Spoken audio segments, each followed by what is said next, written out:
So it's this relationship between stress and performance, right? And what we find is that when you have low stress, you have low performance. You're performing down here. There's not a whole lot to get you up and going.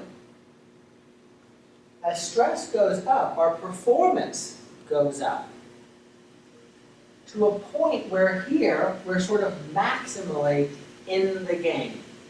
Alert, engaged, aware, effective, productive.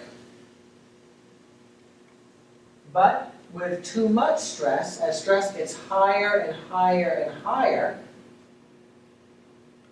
performance begins to drop off. And so there's this very interesting dynamic at play. We call this Worrier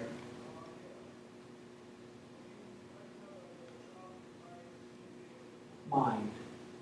It's the mind of the warrior that's at play.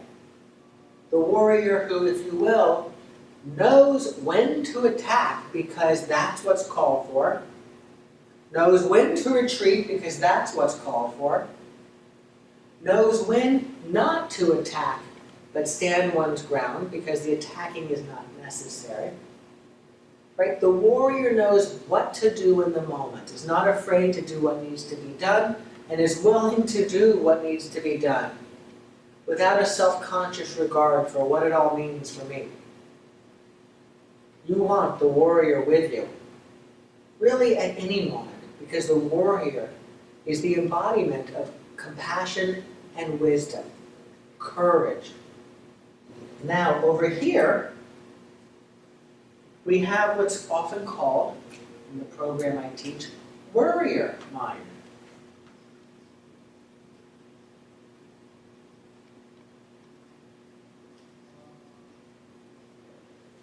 The mind of the worrier. Oh no, I'm worried about this. Oh, I'm thinking about that. Worrying about things. So caught up in the worry that they can't be productive. A mind that's distracted and moving about, anticipating the worst. This is worrier mind. And then over here, we have weak and weary mind. Right? It's like, I don't have the energy to do anything. So what's really interesting is this, I think. This is not the warrior, it's the warrior mind. It's not the worrier, it's the worrier mind.